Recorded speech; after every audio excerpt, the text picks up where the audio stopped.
Pode pedir para ela começar?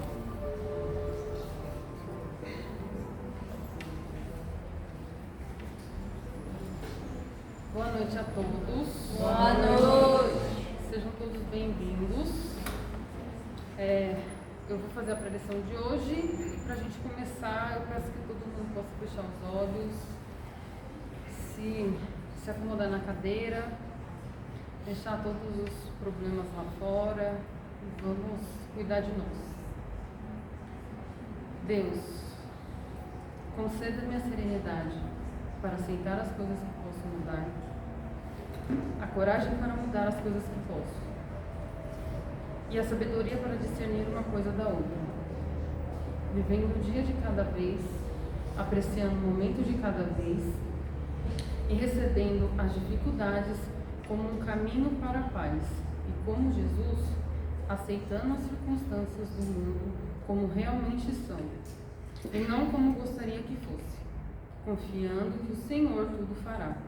E se eu me entregar à vossa vontade, pois assim poderei ser razoavelmente feliz nessa existência e surpreendentemente feliz ao lado do Senhor. Amém. Que assim seja.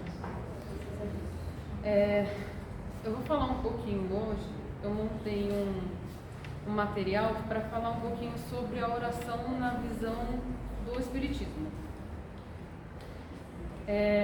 A oração, ela é uma ferramenta universal, presente em diversas culturas e religiões, sendo um canal de comunicação entre o ser humano e a divindade. Hoje vamos refletir um pouquinho sobre o que o Espiritismo entende nesse ato e qual a sua importância na nossa vida espiritual. A oração para o Espiritismo. Para começarmos, é importante entendermos que, de acordo com o Espiritismo, a oração é uma maneira de nos ligarmos a Deus e com as boas influências espirituais. Ela não é apenas um pedido, mas também uma forma de gratidão. Como diz no Evangelho segundo o Espiritismo, no capítulo 27, pedi e obtereis.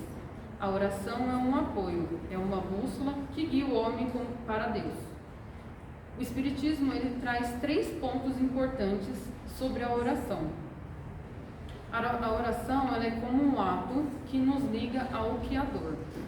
Ela nos coloca com sintonia no plano divino e com as energias superiores, fortalecendo a nossa fé. A oração ela é como uma forma de elevação espiritual. Ao orarmos, nossa mente se eleva acima das preocupações terrenas, promovendo o equilíbrio emocional e serenidade. A oração é como um meio de atração dos bons espíritos. A prece nos conecta com os espíritos superiores, que nos auxilia em nossas caminhadas. E daí, vamos ver um pouquinho o que a ciência diz sobre a oração. Curiosamente, a ciência também tem treinado os efeitos da oração e da espiritualidade no ser humano. Existe um estudo neurocientista que sugere a existência do ponto de Deus no cérebro, uma área que se ativa durante a exerção da religião e da meditação profunda. Esse estudo propõe no nosso cérebro que possa ser biologicamente preparado para a espiritualidade. Embora a ciência ainda não tenha respostas definitivas sobre a existência de Deus, esse estudo confirma o impacto positivo da oração sobre nossa mente e corpo. Pesquisadores indicam que a oração ou meditação pode reduzir o estresse, melhorar o sistema imunológico e até mesmo aumentar nosso bem-estar. Allan Kardec já nos dizia que o ser humano ele é feito de 3 partes: o espírito, o perispírito e o corpo físico. Quando oramos, entramos em sintonia com o nosso espírito e os efeitos dessa conexão também pode ser percebido na nossa saúde física e mental. Há uns tempos atrás eu assisti uma palestra do Haroldo Dutra que ele traz uma reflexão bem legal sobre a oração.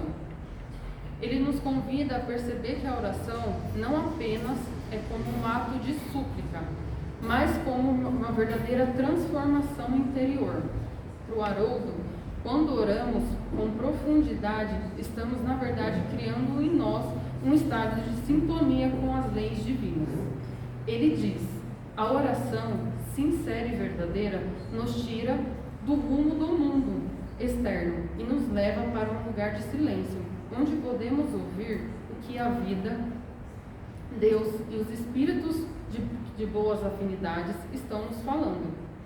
A oração, segundo o Haroldo, é uma forma de reorganizar nossos pensamentos e colocar em ordem nosso universo interior, acalmando as nossas emoções e deixando aberto para o amor de Deus fluir dentro do nosso coração. Essa reflexão se conecta diretamente com o que Jesus nos ensinou. No Evangelho segundo o Espiritismo, no capítulo 27, diz: a prece feita com fervor e confiança é uma âncora para a alma em meio a tempestades da vida. A eficácia da oração para o Espiritismo. Muitas vezes nos perguntamos: será que Deus nos ouve? E o Evangelho segundo o Espiritismo, na mesma questão 27, ele fala assim: Deus sempre ouve a prece daquele que ora com sinceridade. Mas é importante entender que a resposta divina nem sempre é conforme a gente espera. A sabedoria de Deus pode nos conceder o que pedimos ou nos ensinar através da espera ou até mesmo negar, pois o resultado do que pedimos pode não ser melhor para o nosso processo de evolução espiritual. Jesus também nos ensinou sobre a importância de perseverarmos na oração. No Evangelho segundo o Espiritismo, no mesmo capítulo, há uma passagem que diz: nem sempre a prece é atendida como desejamos, mas ela não fica sem resposta. O que significa é que mesmo nossos pedidos não se concretizando exatamente como queremos, Deus nos envia sempre uma resposta que está condizendo com o nosso processo de evolução. E existe uma oração que se chama oração intercessória. Essa oração nada mais é do que você orar pelo outro. No capítulo 28 do Evangelho segundo o Espiritismo, Allan Kardec, ele fala: a prece é recorrente, recomendada em todos os tempos pelos Espíritos. A prece intercessória tem um poder de transmissão de vibração de amor e harmonia por quem ora, seja em momentos de dor, doença ou dificuldade. E mais, a oração, quando oramos por alguém, estabelecemos uma corrente de solidariedade, nos ligando ao próximo através dos laços espirituais. Essa prática nos aproxima das vibrações superiores dos espíritos de luz, promovendo o bem tanto para quem ora quanto para quem recebe a oração.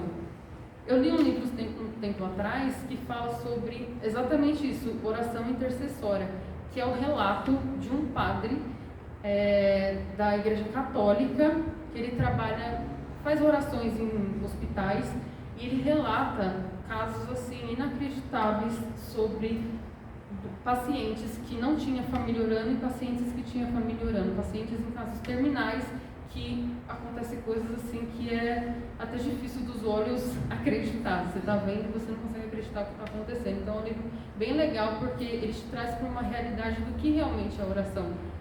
Particularmente mudou a minha cabeça sobre o que é a oração, porque por conta dos relatos, e ainda mais vindo de um padre, ele relatando o poder da vibração, é algo assim inacreditável.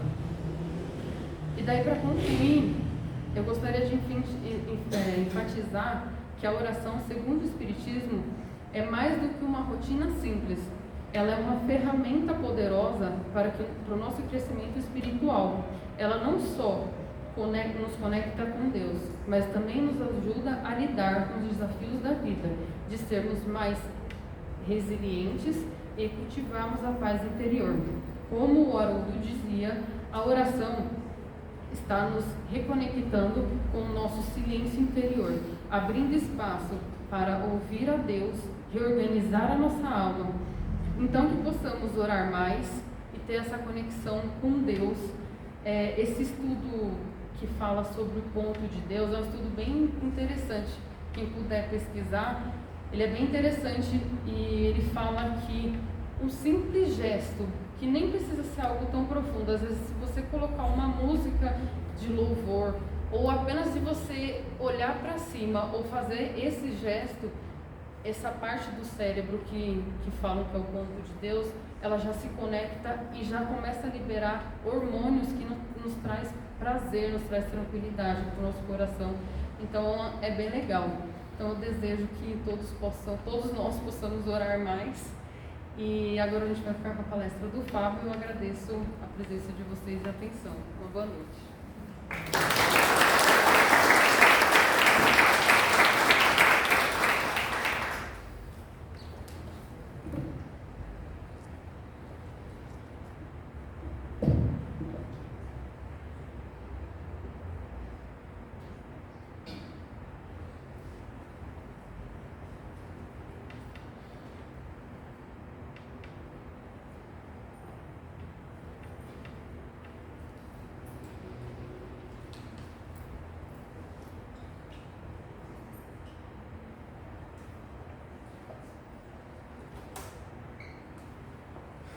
Boa noite a todos. Boa noite. Tá fraco.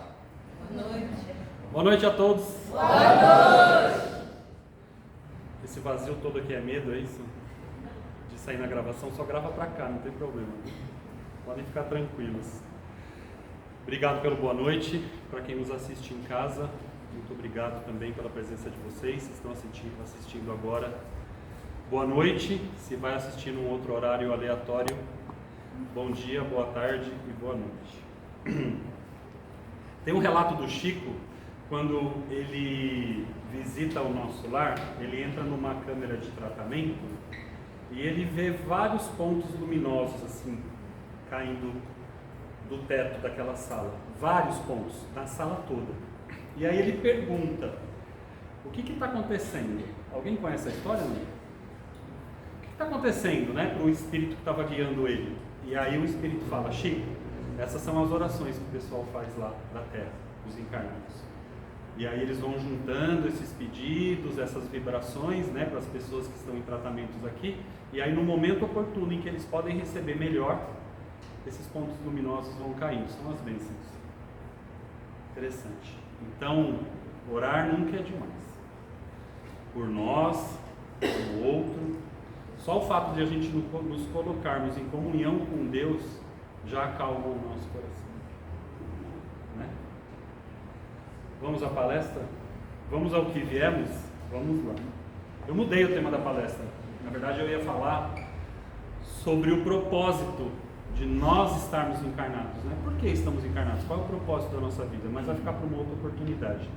Eu fiz essa palestra no Nea Luz na quinta-feira.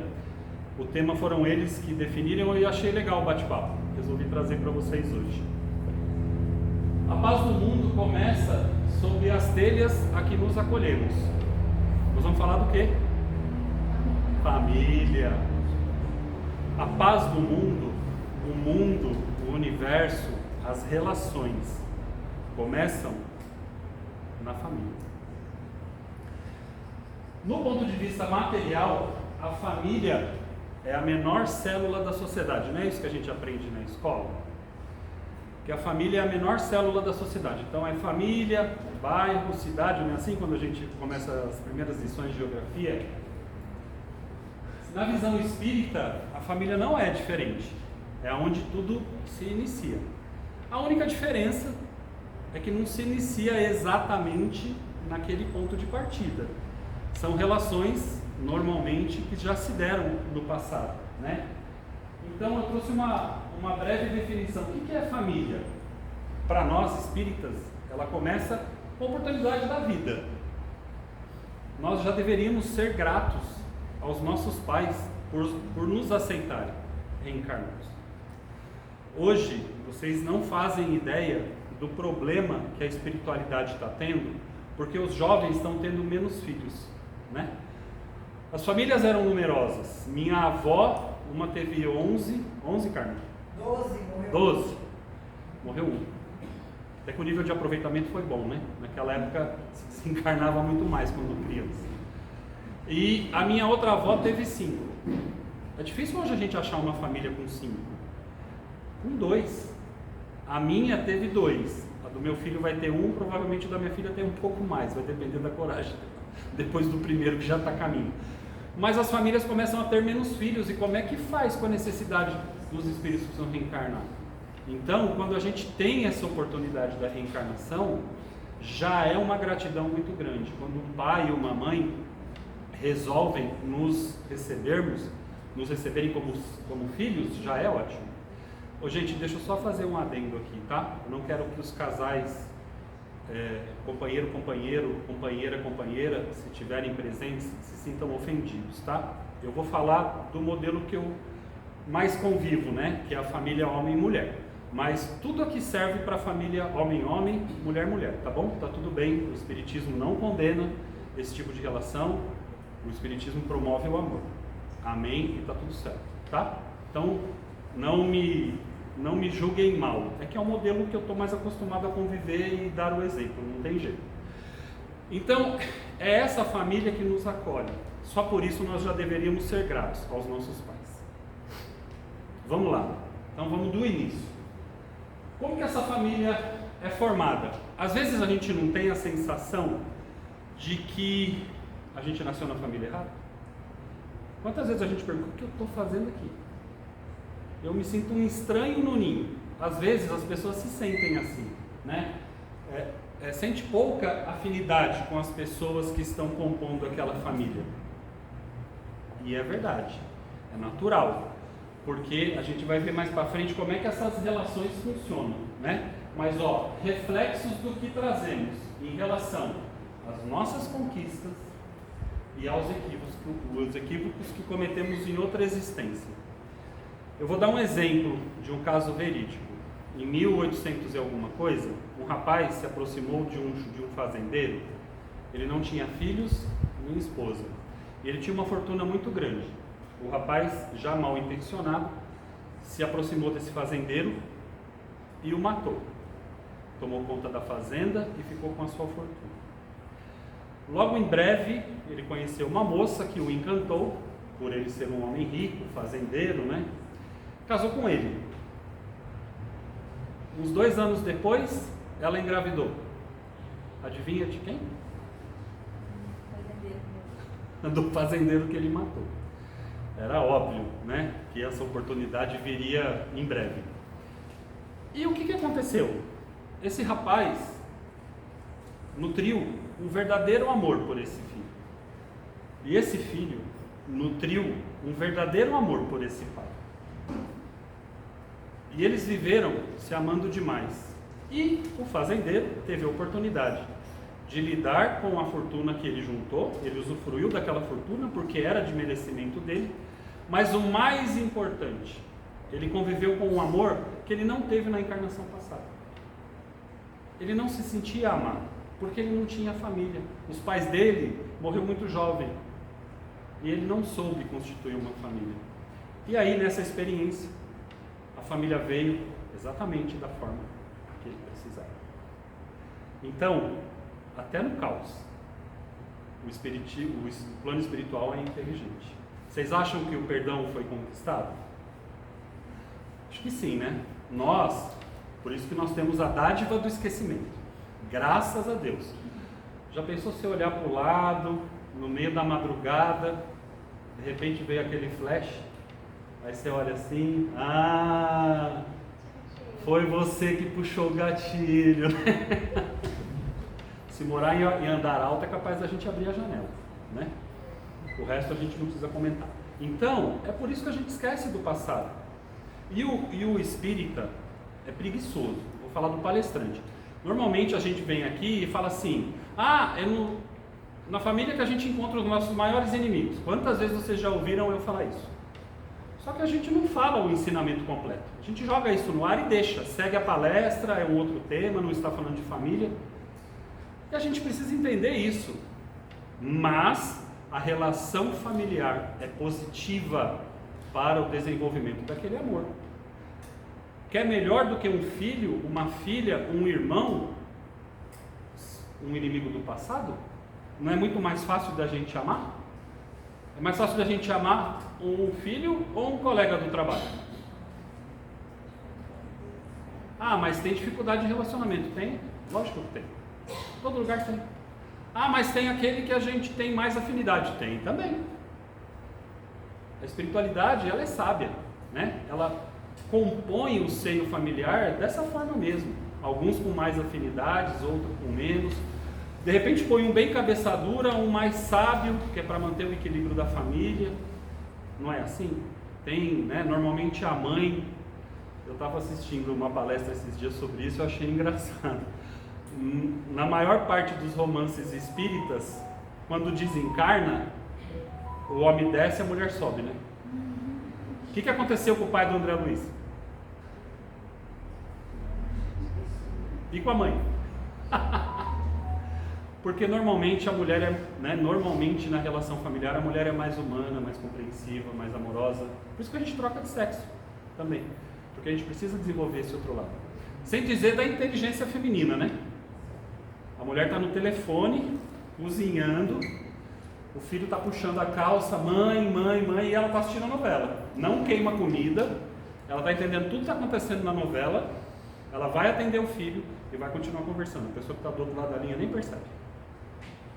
Se o homem estiver no telefone prestando atenção em outra coisa, quem está do outro lado da linha já percebe. Porque só sabe abrir uma gaveta se fechar o inteirinho. A mulher abre o armário inteiro e não se perde. Aí a gente não entende porque a mulher sobe e a gente desce, né? Não é regra, tá? Que as mulheres não se acomodem e que os homens não fiquem muito tristes. Mas é assim, o equilíbrio familiar é feito dessa forma. E aí nós temos almas afins e almas antagônicas. E é fácil da gente identificar na família, né? Quem são as antagônicas e quem são as almas afins. Não precisa verbalizar, tá? Só fica no pensamento.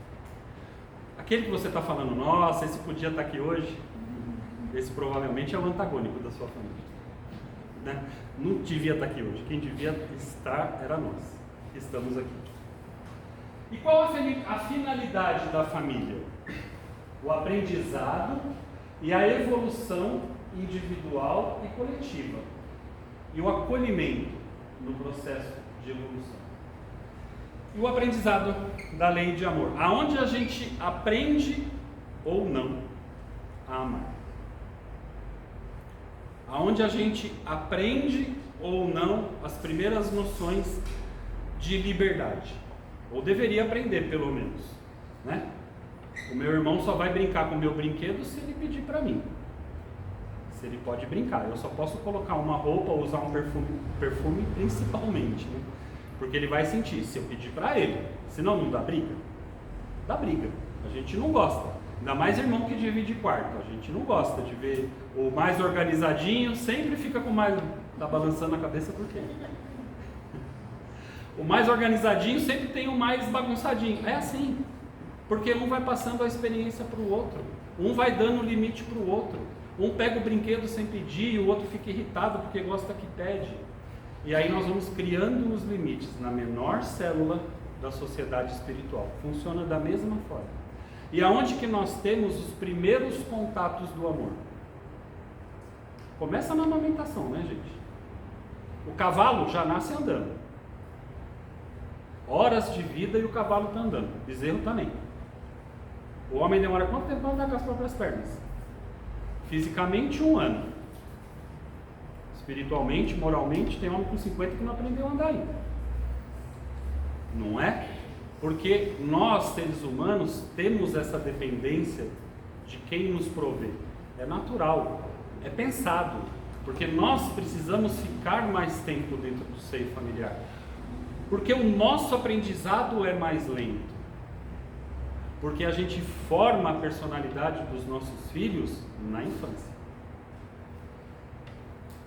Crianças no passado que eram perdidas na floresta, e isso era comum porque as famílias eram muito nômades, quando eram encontradas com 20, 25 anos, já não conseguiam mais desenvolver a expressão humana. né? Mowgli é uma história verídica, ele foi criado por lobos. Não aprende mais a linguagem, não aprende mais a vida social, porque isso a gente ensina na infância, dentro do seio familiar. Se você não corrigiu, se você não ensinou, se você não passou valores para os seus filhos até a adolescência, depois fica mais difícil. Por isso que muitas vezes a gente fala, é melhor doer agora. E não está doendo. Por isso que o maior índice de suicídio hoje é entre crianças de 10 e 14 anos. Porque não está doendo. Papai e mamãe não está ensinando a doer. Está facilitando tudo. Está dando tudo de mão beijada. Vovó falava assim, cuidado, hein? Você está dando tudo para esse menino de mão beijada, hein? Toma cuidado. E é verdade. Não cria casca. Aí a namoradinha termina com o namoradinho, aí ele corta os braços. Ele começa a se mutilar, porque ele não passou na entrevista de emprego. Com 14 anos ele se mata, porque a coleguinha do colégio gosta de outro menininho. O não precisa começar a vir de pequeno. Depois não dá mais tempo. Tem que criar casca. Senão vai doer e vai doer mais. E é na família. Não adianta delegar que não funciona. Vai ficar mais difícil. Caminho. Todos nós nascemos com tendências, com aprendizados e iniciamos com afeições e antipatias. Mas a família deve incentivar as relações amorosas e aliviar os conflitos do passado. Principalmente os pais ou os mais maduros que estão compondo aquela família, quando percebe-se que há uma relação de conflito entre um filho, ou até entre os filhos, ou até ele com algum dos filhos, é a parte mais madura que precisa ceder nesse perdão. É a parte mais madura que precisa ter a sabedoria de não entrar em conflito naquele instante da relação. Que não é o momento correto de se travar uma discussão.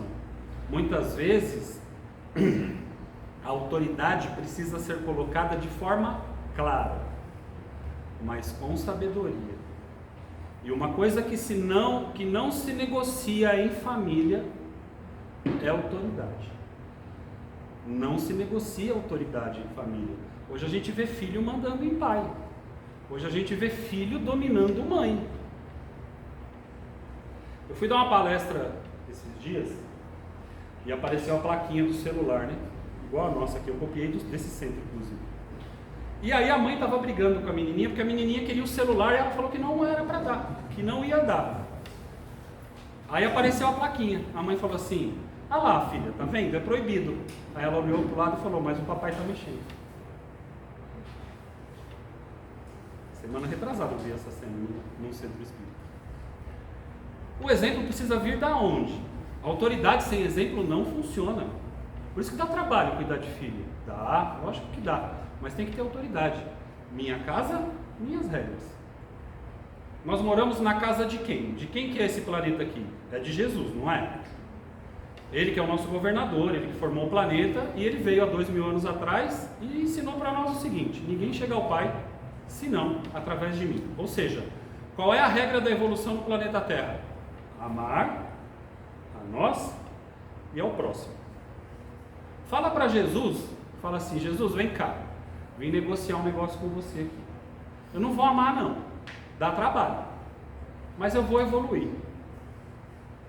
Jesus vai orar para você e fala, tá bom, volta lá e tenta. Dá para negociar com Jesus a lei de amor? Dá para mudar a forma de amor para adaptar os nossos caprichos? De quem que é o planeta? É de Jesus, não é? Vai lá negociar o amor com ele, ver se ele vai mudar a regra para você. De quem que é o universo? É de Deus, não é? Como é que Deus controla o universo? Através das leis divinas, certo? E se escorregar? Não existe uma lei de causa e consequência? Causa e efeito? Não existe outra lei que nós temos, que é o livre-arbítrio. Nós fazemos nossas escolhas e, consequentemente, lidamos com as consequências. Vai lá falar para Deus que você só quer as escolhas, não quer as consequências. Negocia com Ele a lei de retorno. Será que Ele vai falar, não, para você, Geni, a partir de hoje, faça tudo o que você quer.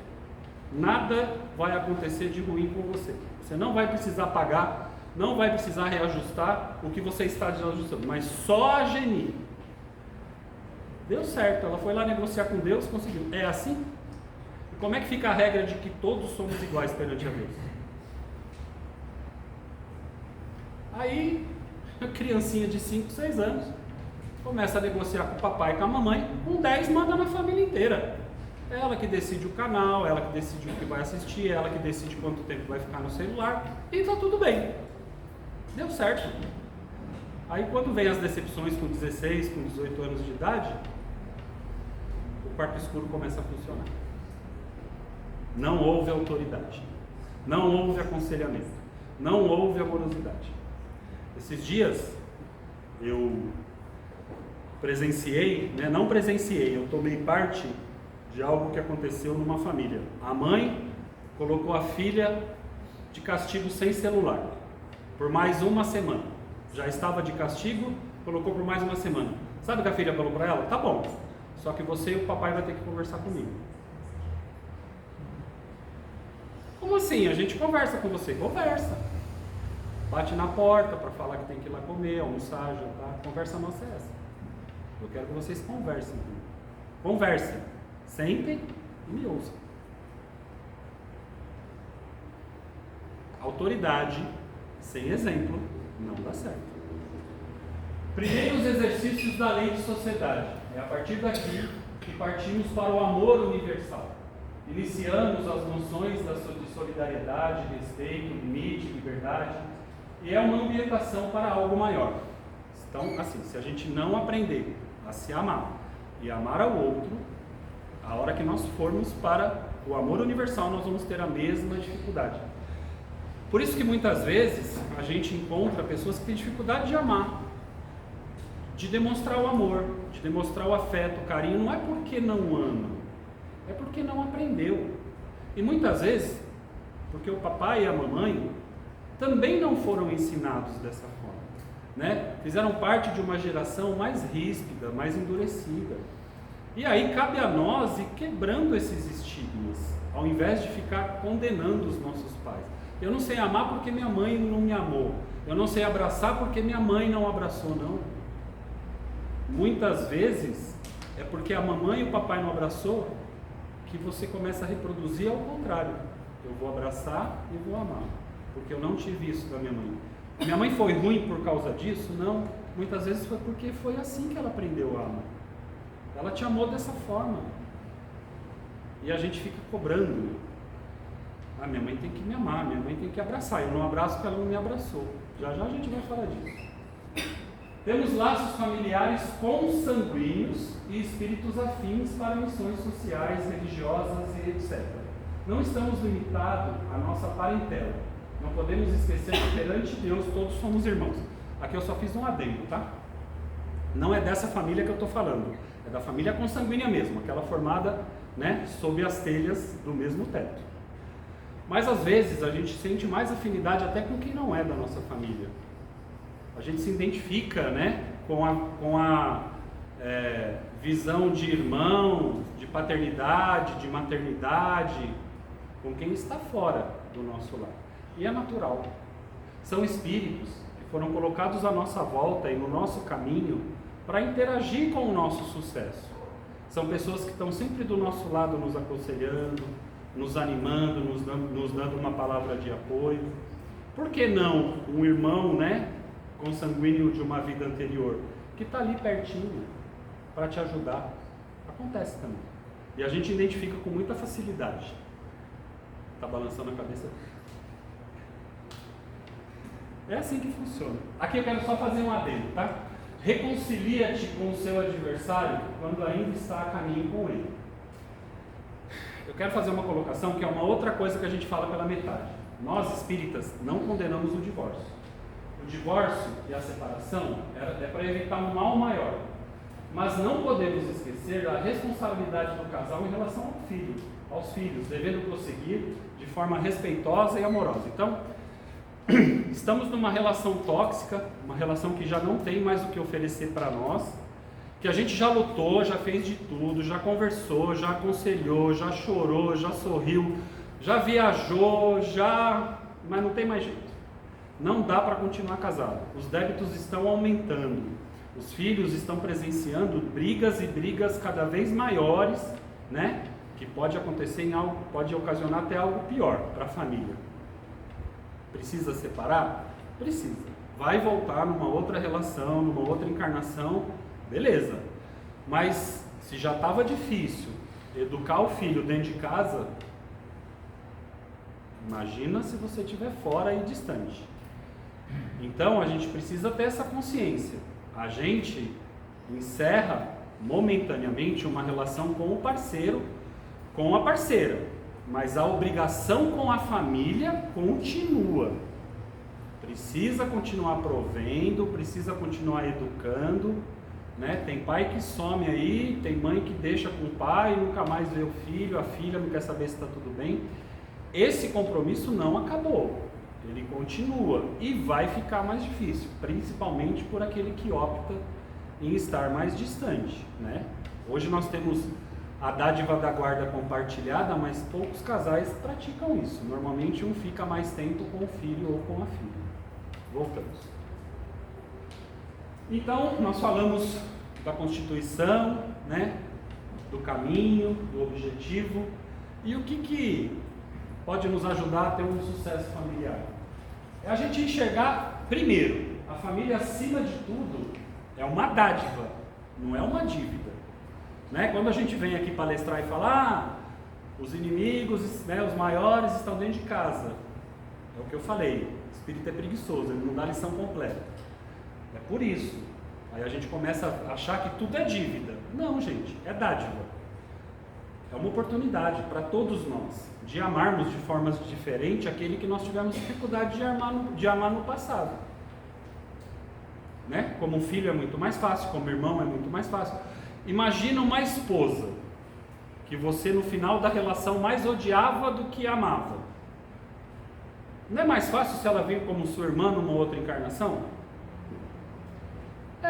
Não é? O grau de compromisso não é menor? A carga emocional não é menor? Algumas pessoas ainda sucumbem, né? Mas no geral é uma relação mais fácil, mais tranquila, mais leve, né? Quando somos capazes de trocar afetivamente, quando a espiritualidade compõe os princípios de fé, quando cada um consegue manter sua individualidade, quando temos assegurados a unidade, mas que todos lutam pelos seus objetivos individuais e coletivos. Aqui é um outro segredo do sucesso familiar, é você respeitar a individualidade do outro. Não sou eu que defino as roupas que a minha esposa vai usar. Não sou eu que defino a profissão que o meu filho vai ter. Não sou eu que defino a faculdade que a minha filha vai fazer. Mas eu apoio, respeitando a individualidade de cada um.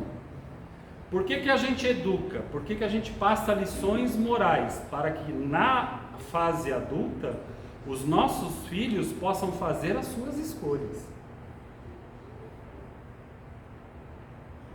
Porque quando você está numa reunião familiar e ouve que o seu filho optou ou entendeu que ele é ateu, aquilo não te apavora. Porque você sabe que ele tem as leis morais gravadas na consciência dele. Então, independente de ele acreditar numa divindade, ele sempre vai tentar fazer a coisa certa. Porque você ensinou assim. Porque ele entendeu isso na família. E é assim que as coisas precisam funcionar. E o que é mais importante, nós, filhos, somos multiplicadores. A minha mãe me ensinou como deveria ser uma família dentro dos valores dela e do meu pai. O que eu aprender, eu reproduzo com a minha esposa dentro do meu seio familiar. E hoje eu vejo os meus filhos reproduzindo essas leis morais dentro da família deles.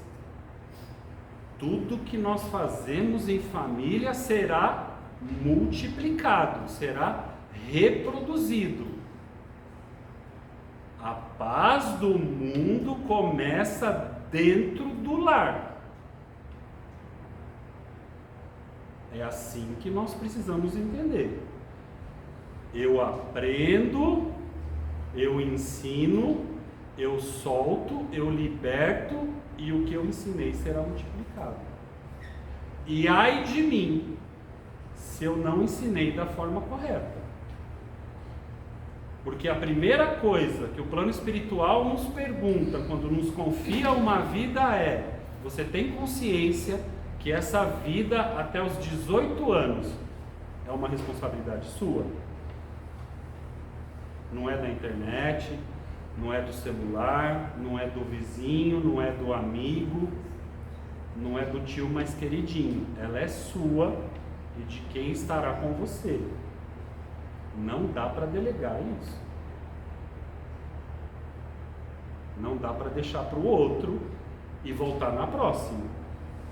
Quem assistiu a minha palestra do Apocalipse, levanta a mão, a última que eu fiz. Vocês já aprenderam que nós somos os reprovados. A galera está na 5ª série, nós ainda estamos na 2ª.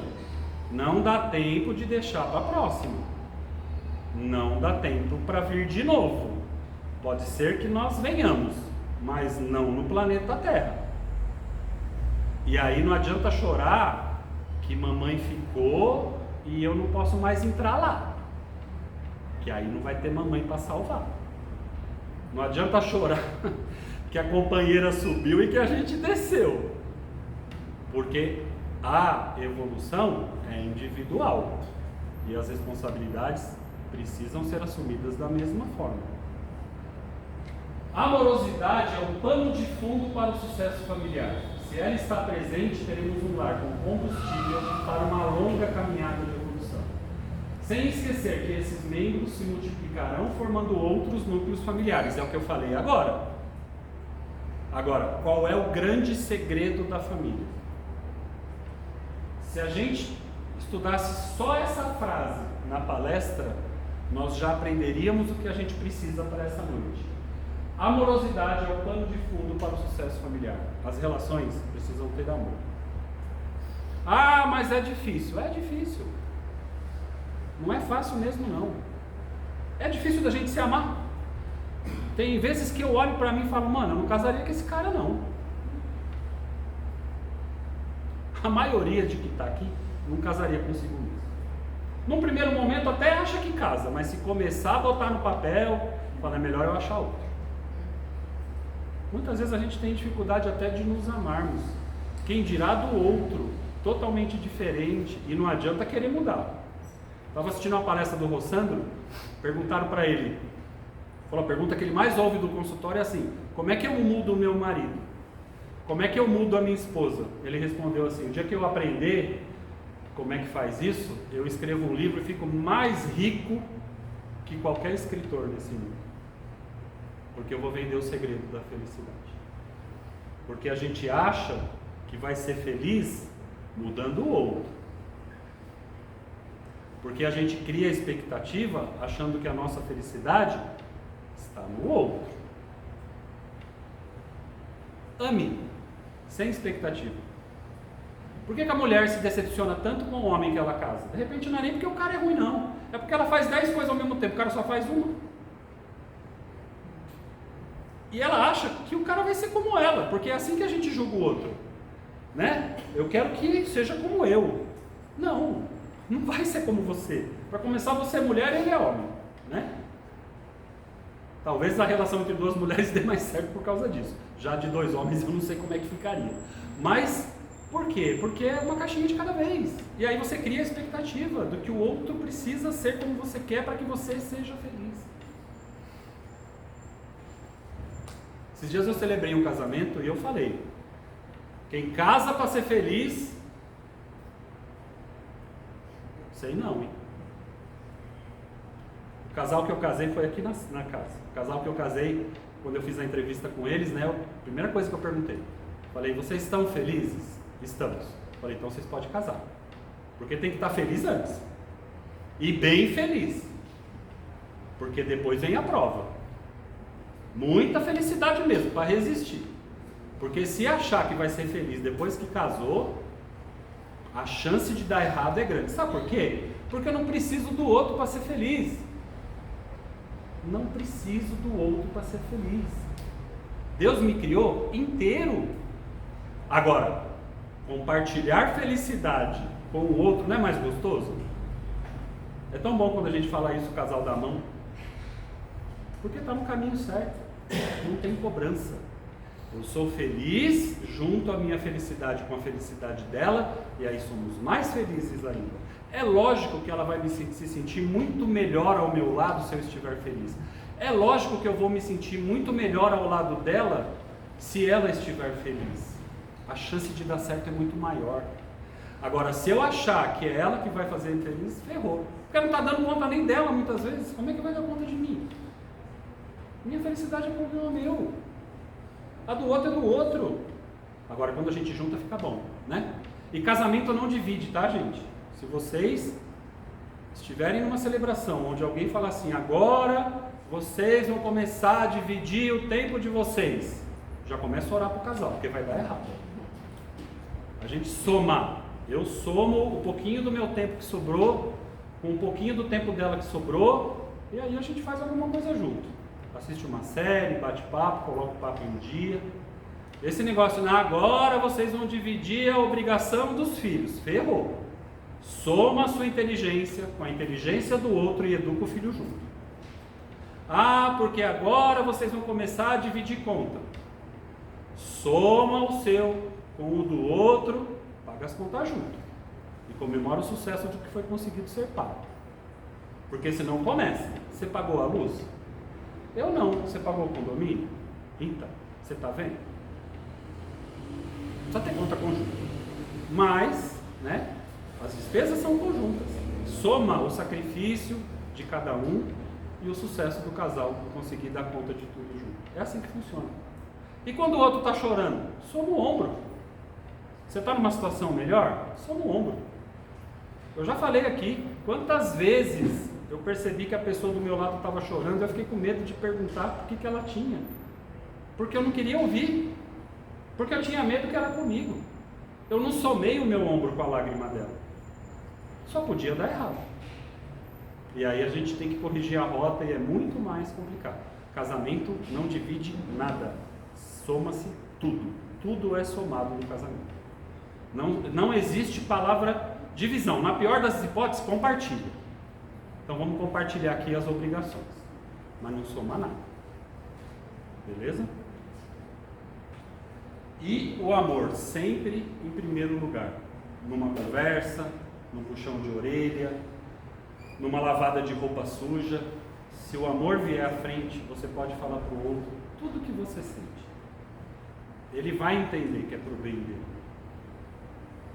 Quando o outro fala com amor com você, você pode até se sentir contrariado no começo, mas você vai entender que é com amor. Mas é assim, gente, é amor sem posse, tá? Não é? O amor que Jesus ensinou para nós não é o amor propriedade, não. O outro é meu, não é de mais ninguém. Não. É o amor puro mesmo, como o de Jesus. Perdoando quando erra, compreendendo, entendendo. Mas não dá para amar assim. Eu volto lá no slide do divórcio. E a gente fala de novo sobre isso. Porque amor é desprendimento. O amor que limita é aquela vontade de você mudar o outro para que você possa amar não quem ele é, mas quem você quer que ele seja. Vai dar errado. Vai dar zero. Vai assumir mais compromisso e zerar menos perdão. Aí não adianta reclamar que vai voltar. Não quer voltar mais? Ama pra caramba. Não tem erro. Vai libertar. E tá tudo bem. E aí, a última reflexão da noite. Não pergunte o que a família precisa fazer por você, e sim o que eu preciso fazer por minha família. A gente sempre se coloca na posição de vítima, né? Eu sou assim porque papai não me amou, eu sou assim porque mamãe não me educou. O que a gente ouve de filho cobrando educação de pai hoje, gente, é um negócio estarrecedor. Também você, quando tinha que pegar no meu pé, não pegava. Também quando você tinha que me chamar a atenção, não chamava. Primeiro, nas relações entre duas pessoas, não há vítimas. Já começamos por aí. Quando a gente entender que eu não sou vítima da relação, as coisas começam a mudar. Eu preciso oferecer o que eu tenho de melhor para a minha família, sem criar expectativa do que a minha família vai oferecer em troca para mim. É assim que funciona. É assim que funciona entre marido e mulher, pai e filho, irmãos, e filho e pais. Porque um pai e uma mãe cuidam de 10 filhos. Vocês já ouviram isso? 10 filhos ficam brigando para quem vai cuidar do pai, mas com uma diferença, né? Empurrar para o outro. É diferente da mãe e do pai, né? Que quer estar próximo do filho. O filho, quando vai cuidar do pai, quer fazer escala na planilha. Uma semana com você, com o outro. Quanto mais filho, melhor, porque a carga fica mais fácil. Não. O que eu posso fazer pela minha família? O que eu posso fazer pelos meus filhos? O que eu posso fazer pelo meu companheiro, pela minha companheira? Quando a gente começa a questionar, fazer essas perguntas, as coisas vão ficando mais tranquilas. Quando a gente aponta o dedo com o restante da mão para estender o braço, é muito melhor do que quando a gente aponta só o dedo. Muitas vezes, quando a gente tem um bate-papo, ou uma DR, que nem a gente fala, né? Que a pessoa já vem apontando o dedo, você pode até estar errado, mas aí a gente desperta o homem primitivo no outro, né? Sabe aquele homem primitivo, sem evolução, sem amor, porque aí o orgulho vem à tona. E mesmo que eu esteja errado, eu quero me defender. Porque onde já se viu a minha mulher estar mais com a razão do que eu? Não pode. Não é assim que as coisas funcionam, né? Eu tenho que ter mais razão do que ela, mesmo que eu esteja errado. Aí a gente levanta a voz. Não é assim que a gente faz com o filho também? Dá para fazer autoridade com amorosidade? Dá. É só a gente ter um pouco de inteligência, que as coisas funcionam. É que a gente demora muito para puxar a rédea, aí quando puxa, vê que a rédea está vazia. Mas puxando na hora certa, com amor, as coisas vão funcionando bem. E estendendo a mão para o outro, as coisas também vão funcionando bem. O amor tem que sempre vir à frente. É por isso que nós estamos juntos. O que nós viemos fazer hoje aqui nessa casa? Brigar um com o outro? Nós não viemos de alguma forma nos amar? Nós não viemos de alguma forma nos tratar bem? Por que em casa tem que ser diferente? Ah, ele é um amor na rua, mas é um tirano em casa. Não dá mais para separar isso. Não tem mais como a gente separar essas relações. Você é o que você é em qualquer lugar, né? Senão ficaria fácil. A Regiane vinha de mala morar no centro comigo. Você quer mais esse marido do que aquele que você tem em casa? Não responde. Não dá para diferenciar, gente. Eu preciso ser a mesma pessoa em casa. É difícil, lógico que é difícil. Mas a gente precisa tentar pelo menos, né? É assim que funcionam as nossas relações. E é isso, gente. A gente investe na profissão, a gente investe no estudo, a gente investe um monte de coisa. Nós precisamos investir na família. Precisamos investir no nosso amor próprio, para que a gente consiga amar o outro com mais inteligência. Invista na sua família, invista no seu amor. A conta bancária é importante? É. Mas quando uma família é unida, as dificuldades são vencidas com mais tranquilidade. Estou mentindo? Estou mentindo? É assim que funciona. É no exemplo. Senão não funciona. Não é fácil, mas a gente precisa tentar. E deixando claro Pena que eu tenho o ouvido só, né? Porque esse já não funciona mais. Que o ouvido mais próximo de tudo que saiu da minha boca hoje é o meu, tá? Eu ouvi essa palestra primeiro que qualquer um de vocês. Serviu primeiro para mim, depois para vocês. Amém? Isso aí. Vamos orar?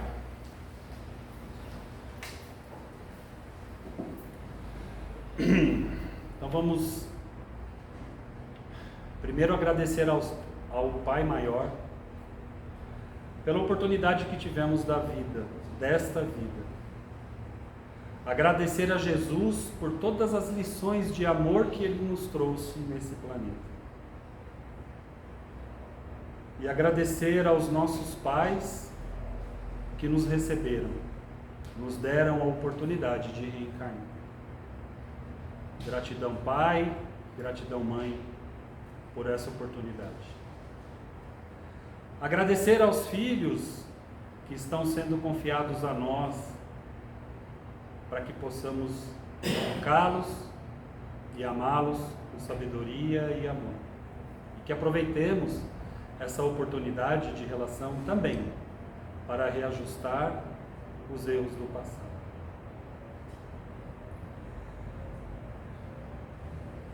E que o Pai e que Jesus renove a nossa fé, hoje e sempre, para que possamos enfrentar esses desafios de relação, esses desafios de amor, esses desafios de perdão, de forma sábia, sempre colocando o amor à frente. Que Deus ilumine a nós e a nossa família. Que Jesus abençoe o nosso lar, hoje e sempre. Que assim seja. Graças a Deus. Obrigado, gente.